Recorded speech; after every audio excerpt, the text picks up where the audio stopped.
عايز اسالك، عجبك العرض؟ جميل جدا ومشرفينا ومنورينا، ويا رب دايما تجوا على طول وتزورونا. طب تقول للناس ايه اللي ما شافوش العرض؟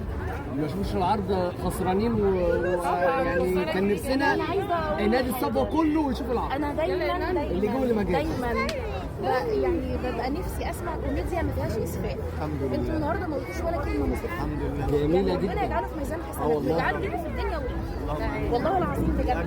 يعني وانا قاعده سامعه الناس كلها بيقولوا الاستاذ ده بيتخيل يا ربنا.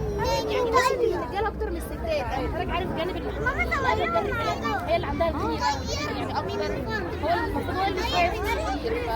فكلهم قاعدين يقولوا الاستاذ ده ربنا يبارك له طول عمره، بقاله سنين عمال يحارب، ربنا يوفقه والله العظيم. دي امانه والله، انا قلت لها ممكن يا فنان يصوروا معاكي الولاد؟ ايه رأي حضرتك في العرض؟ تحفه بصراحه، قصه جميله يعني.